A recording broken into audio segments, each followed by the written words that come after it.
जय Jagannath good morning everyone मु लिपुन आपण को लिपुन ओडिया टीवी चैनल को बहुत बहुत स्वागत करुच्ची। आज हूँ मार्च मास 30 तारिख मंगलवार। आज सकाल कौन टॉप न्यूजेस रही आपण मो वीडियो आपण बताइबी। वीडियोटी शेष पर्यटन देखा सहित समस्त वीडियो गोटे लाइक करूँ। समस्त तले नाली कलर सब्सक्राइब बटन प्रेस करके नहीं चैनल को सब्सक्राइब करने सहित पाखे ऑल बेल आइकन को दबाई दिंतु कारण जहाँ भी लेटेस्ट इनफॉरमेशन रही सर्वप्रथम देखिपारे। तो चलतु आजकल टॉप न्यूजेस कौन रही देखी नवा। तो देखो प्रथम अपडेट रही केंद्र स्वास्थ्य मंत्रालय देला बड़ सूचना 8 राज्य में बल मानुनी कोरोना चिन्हट होती 84% अधिक संक्रमित अन्य पक्षरे भारत में मोट टीकाकरण अद्यावधि 6 कोटी अतिक्रम कहुई। 2 नंबर अपडेट रही होली रे राज्यर विभिन्न स्थान अघटन घटी दुर्घटन टोटाल जाइए 6 जनकर जीवन। संबलपुर ढेंकानाल सड़क दुर्घटन 5 जनकर मृत्यु होता सूचना रही। 3 नंबर अपडेट रही जाजपुर रोड स्थित ग्रीन मार्केट में भयावह अग्निकांड घटी। अग्निकांड में जलीगला 2टी गोदाम घर गोटे ट्राक्टर पिकअप भ्यान जली सूचना रही। निया लिभाइबा 3टी दमकल बाहिनी घटनास्थल में नियोजित होती।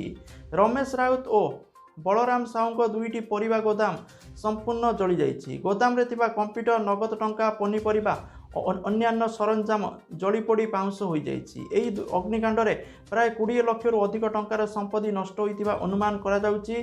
तेबे अग्निकांडर कारण वर्तमान पर्यंत स्पष्ट होईना। 4 नंबर अपडेट रही शिक्षानुष्ठान में माड़ी चली महामारी। भवानीपाटना प्रगति कॉलेज रु 32 छात्र छात्री कोरोना पॉजिटिव चिन्हट होती।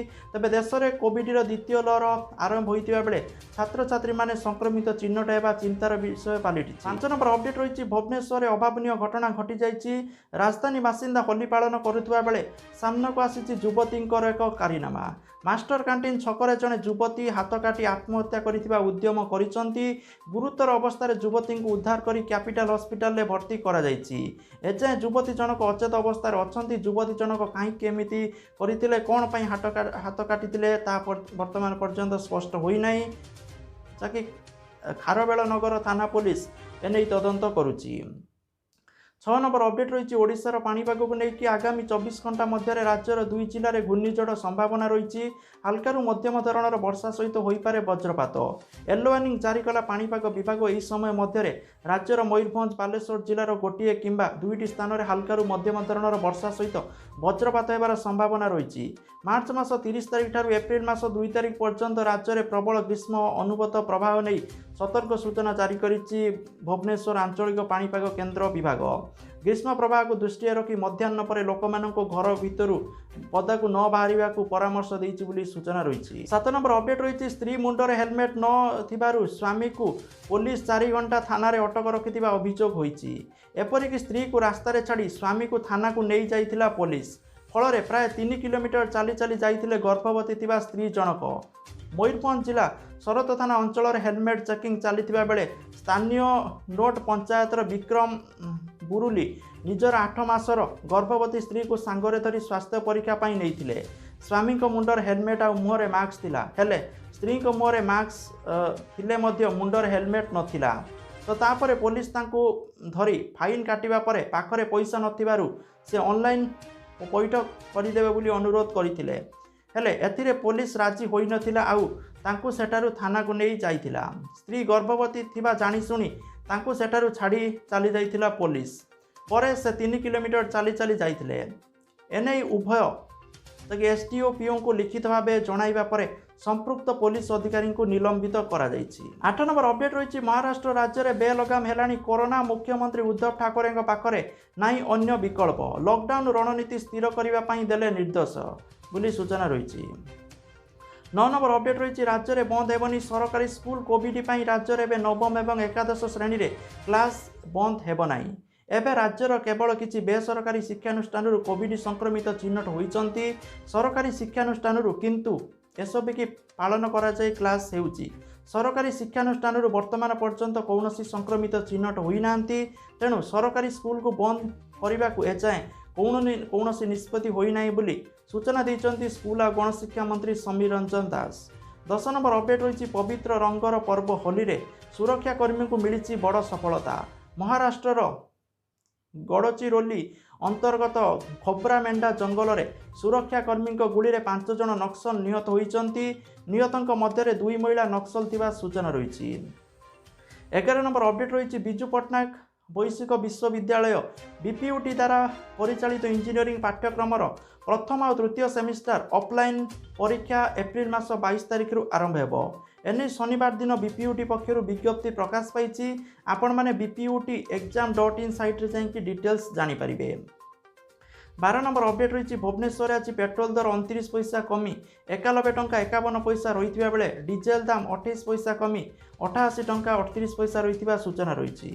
13 ନମ୍ବର ଅପଡେଟ୍ ରହିଛି କରୋନାର ଦ୍ୱିତୀୟ ଲହରକୁ ନେଇ ଚିନ୍ତା ବଢ଼ିଥିବା ବେଳେ ଆଜି ରାଜ୍ୟରୁ ସୁସ୍ଥ ହୋଇଛନ୍ତି 118 ଜଣ କରୋନା ଆକ୍ରାନ୍ତ।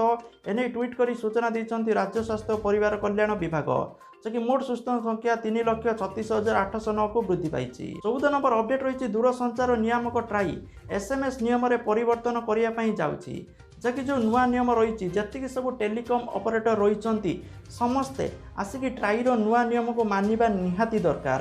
ଆଉ ଟ୍ରାଇ ଅଣ୍ଡରରେ ଗୋଟେ ରେଜିଷ୍ଟ୍ରେସନ କରିବା ପାଇଁ ପଡ଼ିବ, ଯାହାଫଳରେ ସେମାନେ ସେମାନଙ୍କର ଗ୍ରାହକମାନଙ୍କ ପାଖକୁ SMS ପଠାଇ ପାରିବେ, ନହେଲେ ସେମାନେ ସେମାନଙ୍କ ଗ୍ରାହକମାନଙ୍କ ପାଖକୁ SMS ପଠାଇ ପାରିବେନି। କାରଣ ଆଜିକାଲି ବହୁତ ସାରା ଫ୍ରଡ୍ ହେଉଛି, ବହୁତ ସାରା ଫ୍ରଡ୍ ଲୋକ SMS ମାଧ୍ୟମରେ ଲୋକମାନଙ୍କୁ ଠକୁଛନ୍ତି। ତ ସେଇ ମେସେଜ ଗୁଡ଼ାକ ସବୁ ବ୍ଲକ୍ କରିବା ପାଇଁ ଏଇ ନୂଆ ନିୟମ ହେଇଛି, ଯାହାଫଳରେ ଯେଉଁମାନେ ସବୁ ଟ୍ରାଇ ଅଣ୍ଡର ରେଜିଷ୍ଟ୍ରେସନ କରିଥିବେ କମ୍ପାନୀମାନେ ସେଇମାନେ କେବଳ ସେମାନଙ୍କ ଗ୍ରାହକ ପାଖକୁ ମେସେଜ ପଠାଇ ପାରିବେ, ନହେଲେ ଗ୍ରାହକଙ୍କ ପାଖକୁ SMS ଆସିବନି ବୋଲି ସୂଚନା ରହୁଛି। 15 ନମ୍ବର ଅପଡେଟ୍ ରହୁଛି ରାଜ୍ୟର ବିଭିନ୍ନ ସ୍ଥାନରେ କରୋନା ସଂକ୍ରମିତଙ୍କ ସଂଖ୍ୟା ବଢ଼ିବାରେ ଲାଗିଛି। ଏହି କ୍ରମରେ ଘରୋଇ ପ୍ରଗତି କଲେଜରେ 32 ଜଣ କରୋନା ଆକ୍ରାନ୍ତ ଚିହ୍ନଟ ହୋଇଛନ୍ତି। ଏହାପରେ ପ୍ରଗତି କଲେଜକୁ କଣ୍ଟେନମେଣ୍ଟ ଜୋନ୍ ଘୋଷଣା କରାଯାଇଛି। କଲେଜ ଭିତରକୁ ବାହାର ଲୋକଙ୍କୁ ପ୍ରବେଶ ବାରଣ କରାଯାଇଛି। ଏନେଇ କଳାହାଣ୍ଡି ଜିଲ୍ଲାପାଳ ସୂଚନା ଜାରି କରିଛନ୍ତି। 16 ନମ୍ବର ଅପଡେଟ୍ ରହିଛି ମହାମାରୀ କରୋନା ପୁଣି ଥରେ ରାଜ୍ୟରେ କାୟା ବିସ୍ତାର କରିବାରେ ଲାଗିଛି। ବିଶେଷ କରି ରାଉରକେଲା ସ୍ଥିତ NIT ଶିକ୍ଷାନୁଷ୍ଠାନରେ କରୋନା ସଂକ୍ରମଣ ବୃଦ୍ଧି ପାଇବାରେ ଲାଗିଛି। ସୋମବାର ସନ୍ଧ୍ୟାରେ ପୁଣି 7 ଜଣ ଛାତ୍ରଛାତ୍ରୀ କରୋନା ପଜିଟିଭ୍ ଚିହ୍ନଟ ହୋଇଛନ୍ତି, ଯାହାକି ମୋଟ କରୋନା ପଜିଟିଭ୍ ସଂଖ୍ୟା 14ରେ ପହଞ୍ଚିଛି NITରେ। ଏଥିସହିତ ସେମାନେ ରହୁଥିବା ହଷ୍ଟେଲକୁ ସିଲ୍ କରାଯାଇଛି ବୋଲି ସୂଚନା ରହିଛି।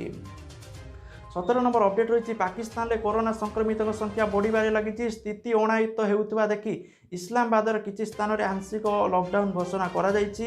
ଦେଶର ଅନ୍ୟ ଯେଉଁ ସ୍ଥାନରେ କୋଭିଡ ସଂକ୍ରମଣଙ୍କ ସଂଖ୍ୟା ବଢ଼ି ଚାଲିଛି ସେହି ସ୍ଥାନରେ ପୁଣି ଥରେ ଲକଡାଉନ ଜାରି କରାଯାଇଛି ବୋଲି ସୂଚନା ରହିଛି। 18 ନମ୍ବର ଅପଡେଟ୍ ରହିଛି ହୋଲି ପରେ କୃଷକଙ୍କୁ ଖୁବ୍ ଶୀଘ୍ର ମିଳିବ ଖୁସି ଖବର, ଯାହାକି ବ୍ୟାଙ୍କ ଆକାଉଣ୍ଟକୁ ଆସିବ PM କିଷାନ ଯୋଜନାର 8ମ କିସ୍ତି, ଯାହାକି ଆପଣମାନଙ୍କୁ ଏପ୍ରିଲ ମାସରେ ସମସ୍ତ ଚାଷୀ ଭାଇମାନଙ୍କୁ PM କିଷାନ ଯୋଜନାର 8ମ କିସ୍ତି 2,000 ଟଙ୍କା ମିଳିବ ବୋଲି ସୂଚନା ରହୁଛି, ଯାହାକି ସମସ୍ତଙ୍କ ପାଇଁ ଗୋଟେ ବହୁତ ବଡ଼ ଖୁସି ଖବର। କିନ୍ତୁ କେତେ ତାରିଖ ମିଳିବ ସେ ଏକ୍ଜାକ୍ଟ ଘୋଷଣା ହେଇନି, କିନ୍ତୁ ଆପଣଙ୍କୁ ଏପ୍ରିଲ ମାସ ମିଳିବ, ସିଏ ପୁଣି ଆଧାର ବେସ୍ଡ ପେମେଣ୍ଟ। 19 ନମ୍ବର ଅପଡେଟ୍ ରହିଛି ଖରିଫ ଧାନ କିଣା ଅବଧି ଏପ୍ରିଲ ମାସ 15 ପର୍ଯ୍ୟନ୍ତ ବୃଦ୍ଧି ପାଇଁ PPC କିଷାନ କଂଗ୍ରେସର ଦାବି ବୋଲି ସୂଚନା ରହିଛି। 20 ନମ୍ବର ଅପଡେଟ୍ ରହିଛି କେନ୍ଦୁଝର ଜିଲ୍ଲା ଆନନ୍ଦପୁର ବ୍ଲକ ବାଉଁଶଗଡ଼ ପଞ୍ଚାୟତର ଜଙ୍ଗାର ଗ୍ରାମରେ ଗାଧୋଇବାକୁ ଯାଇ କେନାଲରେ ବୁଡ଼ି ଜଣେ ଯୁବକଙ୍କର ମୃତ୍ୟୁ ଘଟିଥିବା ସୂଚନା ରହିଛି। ଖବରରୁ ଜଣାଯାଇଛି ଯେ ଗ୍ରାମର 55 ଘଡ଼େଇଙ୍କ ପୁଅ ବିଶ୍ୱଭୂଷଣ ଘଡ଼େଇ ଯାହାଙ୍କର 23 ବର୍ଷ ସୋମବାର ଦିନ ହୋଲି ଖେଳି ସାରି ଦିନ ଗୋଟାଏ ସମୟରେ ଗାଧୋଇବାକୁ ନିକଟସ୍ଥ କେନାଲକୁ ଯାଇଥିଲେ। 20 ଫୁଟର ଉର୍ଦ୍ଧ୍ୱ ପାଣି ଥିବା ଏହି କେନାଲରେ ଗାଧୋଇବା ସମୟରେ ଅସାବଧାନତା ବଶତଃ ଯୋଗୁଁ ପାଣିରେ ବୁଡ଼ି ଯାଇଥିଲେ। ସାଙ୍ଗରେ ଗାଧୋଉଥିବା ଅନ୍ୟ ପିଲାମାନେ ସଙ୍ଗେ ସଙ୍ଗେ ଆନନ୍ଦପୁର ଅଗ୍ନିଶମ ବାହିନୀକୁ ଖବର ଦେବା ସହିତ ନିଜେ ଖୋଜାଖୋଜି କରିଥିଲେ। ଅଗ୍ନିଶମ ବାହିନୀ ପହଞ୍ଚି ଘଣ୍ଟାଏ କାଳ ଖୋଜାଖୋଜି କରିବା ପରେ ତାଙ୍କୁ ଉଦ୍ଧାର କରି ଆମ୍ବୁଲାନ୍ସ ଯୋଗେ ଆନନ୍ଦପୁର ଡାକ୍ତରଖାନାକୁ ପଠାଇଥିଲେ। ସେଠାରେ ଡାକ୍ତର ତାଙ୍କୁ ମୃତ ଘୋଷଣା କରିଥିଲେ। ବିଶ୍ୱଭୂଷଣ ବାପାଙ୍କର ଏକମାତ୍ର ପୁଅ ଥିଲେ। ତ ବିଶ୍ୱଭୂଷଣଙ୍କ ମୃତ୍ୟୁରେ ସମଗ୍ର ଗ୍ରାମରେ ଶୋକର ଛାୟା ଖେଳି ଯାଇଥିବା ସୂଚନା ରହୁଛି। 21 ନମ୍ବର ଅପଡେଟ୍ ରହୁଛି ଆଧାର ପାନ୍ ଲିଙ୍କକୁ ନେଇକି। ଦେଖନ୍ତୁ आधार पान लिंक्र शेष तारीख रोचे मार्च मास 31 तारीख। जदि आपने जॉब करूँगी जहाँ भी बिजनेस करूँगी निहाती भाव लिंक कर दिंतु। जदि लिंक करूना आपंकर पान कार्ड अचल हो सहित आपंकर अधिका टैक्स कटिपे आपण दरमार। तो एप्रति समस्ते सावधान हूँ। जदि आपंकर आधार कार्ड पान कार्ड अच्छी ताले मार्च मास 31 तारीख पूर्व लिंक कर दिंतु। 20 नंबर अपडेट रही सुना दर को लेकिन जहाँकि सुना दर ओडिशा रे कमिथिबा लक्ष्य करा जायछि। ओडिशा राजधानी भुवनेश्वर आज 22 कैरेट सुना दर 10 ग्राम प्रति 41,700 टंका थिबा बेले 24 कैरेट सुना दर 10 ग्राम प्रति 45,490 टंका थिबा रेकर्ड करा जायछि। 23 नंबर अपडेट रही समस्त गोटे बहुत बड़ इनफॉरमेशन रही। जदि आपण माने प्रतिदिन 500 ରୁ 1000 टंका रोजगार करने चाहूँगी ताले आपण माने एही एप्लिकेशन रोजगार करेंगे। एप्लिकेशन नाम हूँ अपस्टॉक एप्लिकेशन। एटा गोटे शेयर मार्केट बा ट्रेडिंग एप्लिकेशन आप्लिकेसन ए आप्लिकेसन पर रेफराल आपको 500 टंका मिल सी पुणी आपण बैंक अकाउंट से पैसा क्रेडिट हम मुझे आप्लिकेसन पाखापाखि 30,000 टंका इनकम कर सारी। तो जदि आपण मैंने चाहूँगी आप्लिकेसन माने इनकम करने ताले वीडियो डिस्क्रिप्शन में लिंक देती से लिंक रे क्लिक करके समस्ते आप्लिकेसन को इंस्टॉल करनियंतु। तो देखो ये आपन को इंस्टॉल कलापर प्रथम रजिस्ट्रेशन करने पड़ो। रजिस्ट्रेशन आपंकर pan card Aadhaar card bank details mobile number सब इनफॉरमेशन दवापाई पड़ो। दे सारापर आपण मैंने भलसे जदि सक्सेसफुल रजिस्ट्रेशन करूँगी आपंकर गोटे कि 2 दिन भितर आपंकर अकाउंट एक्टिव हम। आपंकर अकाउंट एक्टिव हेले आपण मैंने पुणी आपण सांग को रेफर करेंगे। आपण सांग जदि से अकाउंट खोलिला ताले आपन को प्रति सांग पिछा 500 टंका मिल। आपड़ जिते सांग रेफर करेंगे से 500 टंका आपण अकाउंट रे क्रेडिट हम। आपण मैंने से निज बैंक अकाउंट को विड्रॉल करेंगे। से गोटे बहुत बढ़िया आप्लिकेसन इनकम करने। तो जो मानक या विषय नॉलेज अच्छी से माने करेंगे। मुझे इनकम करी तेणु आपण मानक बताइदेली आपण मैंने जो मानक नॉलेज थी से मैंने आप्लिकेसन इनकम करेंगे। तो जहाँकि आजिकार टॉप न्यूज थी। Thank you for watching this video. जय जगन्नाथ, वंदे मातरम।